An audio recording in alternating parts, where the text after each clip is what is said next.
What is going on, guys? This is a week later review of the realme X3 SuperZoom that I was talking about in a previous video. Basically, it was just under a week, but I've been using this phone almost daily, just sort of see what it does. Customized it a little bit, just because I think there's some quite cool little aspects you can do, like you can change the effects on here. So this is the default one, just sort of the swipe. You've got this roll effect, cube effect. I like the roll, just think it's cool. And I've changed the background a little bit, like a active background. As I swipe, it moves. It's a cool little customization thing. And what I was saying in the previous video about it being really clean and there not being too much clutter, all these like widget things that you get on some Samsung phones especially, and it just looks awful in my opinion. You can add them. They're not the same though. You just sort of click down here and you can add like a clock in here. I think that actually looks really good compared to other phones and other Android versions that it looks kind of cluttered and dirty. Some other points to notice that I thought have been quite good is the fact you've got this sort of clean app drawer. Now I have some of my app that I've been using actually on the home screen here, just because I was a bit too lazy to organize it all, but there is a little app drawer down below here that you can sort of hide away things and access stuff really quickly.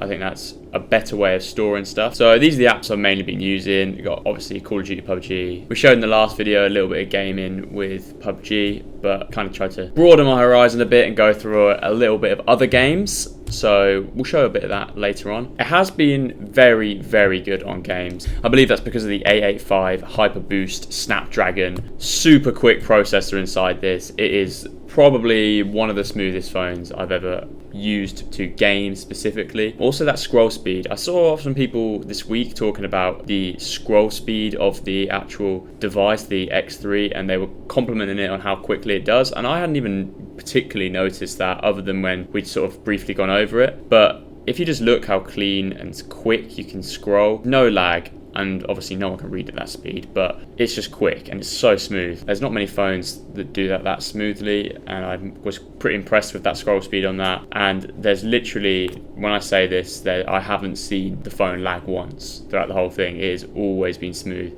and I've never used a phone that has been this smooth. So that's as far as the compliments go. The camera is good, and I know that's the selling point for the phone. It is a very, very crisp, good camera. I would say one of the drawbacks was the fact that it was a little bit inconsistent. The camera quality did vary. Overall, a very, very good camera, much better than the majority of phones I've used. But as a flagship selling point for this phone, the camera did sort of seem to drop off with certain aspects, like that zoom. It seemed to be fairly inconsistent. I don't know if that's a lighting thing. Again, I'm not a professional photographer, but the camera was a little bit inconsistent. It's very hard to focus at a zoomed level, and again, I know it's a very small thing, because for the vast majority, 90% of the time, the camera is incredible. It was just sometimes a little tiny bit noisy in some areas, a little bit the colours stretchy, and you sort of get those ghost outlines, and it was a little bit hard to focus on the higher edges of zoom. But that's the only criticism I have. The front-facing camera is absolutely incredible, awesome camera. I literally have zero drawbacks for that front camera, other than the placement, as I previously said in the last video.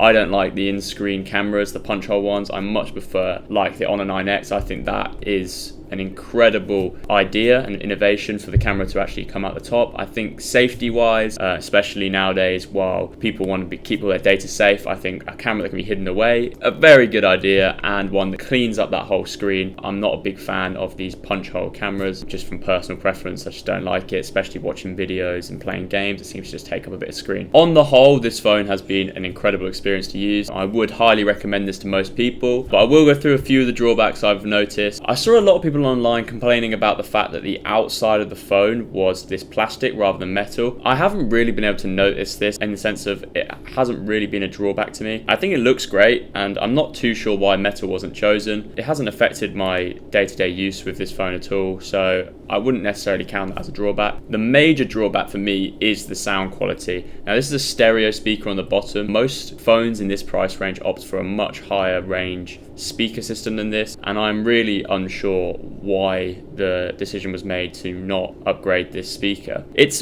all right. It's okay, but it could be a lot better. Lost a lot of bass sound, and in general a lot of volume is lost. It's nothing to blow you away. It's just bog standard speaker, and I was expecting a little bit more. With previous Realme models like the X2, their speaker on that is really good, even though it is around the same. I think the refined speaker, someone's really gone in and thought about how they're going to get the most out of that speaker, whereas this one feels like it was just left and there was no real tuning. That's really the major drawback for me, was the speaker. Also saw a lot of criticisms of this phone with the fact it had no headphone jack, but I don't know a lot of phones, especially more modern phones, that have a headphone jack. There is room for one to have been in this because of the size. You don't really need it.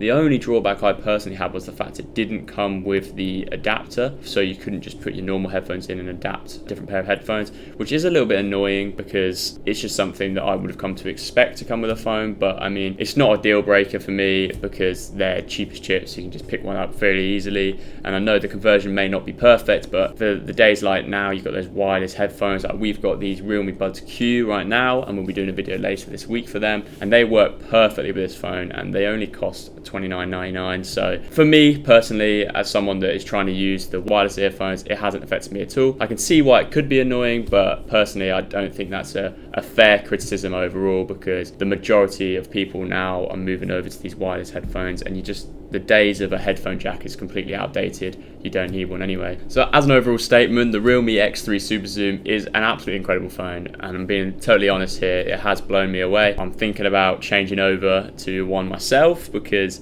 this phone is genuinely a very well made phone. As I said, the only major drawback I had was the speaker. I don't know the reason behind that. Probably just to get the phone up to the price that it actually is. I'm not too sure. Something I didn't mention in the previous video that is one of the key features is the fact that it actually has facial recognition on this phone. I didn't even know it did until the other day. I was just messing around. You can see it recognizes it there. It sort of lights up around the outside, which is actually really cool and really well made, really refined. So that's good. And I also saw people saying that the thumbprint/fingerprint scanner wasn't responsive, and I have had no problem with that. It's been super quick and super snappy. You'll be able to see it here. I literally just click it on and off and it just unlocks. So I have not had that problem at all. So a lot of the criticisms I've seen online, blog-wise and video-wise, I haven't experienced a lot of them. For me, this phone is almost perfect. I think only thing I would have said is the speaker.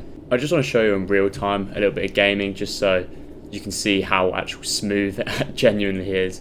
I was so impressed by this, so hopefully you will be as well. If you're looking into game mobility, this is really something you should be looking at. This is a key phone. This is really a competitor in this market. Like 100%, it is insanely good for the whole gaming experience on mobile. I would say, hands down, this is the best mobile gaming phone I've used. And it's just so smooth. You'll be able to see it here again as I'm playing this. Literally zero lag. Majority of other phones I've used before this have had lag playing games like this, and it's just extremely smooth, and I'm very impressed by it. But yeah, the Realme X3 SuperZoom, an incredible phone for the price. Great battery life, great camera, great processor. People were moaning about the actual colorway. I don't know how you can even moan about this. People were saying it's not original, but this is like what Realme do. They do good colorways and this cool sort of like almost trippy background on it. So I have no complaints. I actually think it looks really good. I would compliment the design and say the design is very good. Most of the major complaints people have are either about the speaker or the plastic frame or the LCD screen. Now, we don't live in a particularly warm or sunny country in England, so the LCD screen hasn't been an issue here. I can imagine if you're in a really hot country, particularly bright country, you won't really be able to see a lot of what's on the screen because the luminescence is actually quite low, in total honesty. But for the majority of the time, when I'm inside and when I'm using it day to day outside, especially in the UK, I mean, that's full brightness. It is super, super bright. It's even lighting up my hand. So it has been no issue for me. Completely fine. I think it's a very small percentage of people that it will actually affect. I would have preferred an AMOLED screen or an OLED display rather than just this LED display, but I much prefer the high refresh rate that it actually has, just because I think it is just so smooth, and I haven't really been able to notice the brightness difference anyway. So overall, very good phone. Very, very impressed with this Realme phone, and I will be using it probably in the future. So thanks you guys very much for watching our updated week review. If you want to see a spec breakdown of this phone, let us know in the comments below and we'll be happy to do that. We'll also leave a link to this phone in the description if you want to buy it. You'll be able to see all the specs there as well if you want to see a further breakdown. We're going to have a Realme accessory video that coming this week. We already do have a lot of the Realme accessories listed on our website already, such as the Realme Watch, the Realme Buds Q, and the Realme Band. They are absolute knockout prices in my personal opinion. You can get some wireless earbuds, which I've been using this week. They're absolutely incredible and they only cost $29.99, so basically it's a no-brainer for me. They are insane. So check them out in the description. We'll be having a video on the accessories at some point in the future, so stay tuned for that if you want to see our opinion on them. But thanks for watching. Make sure to like and subscribe, and I hope to see you in the next video.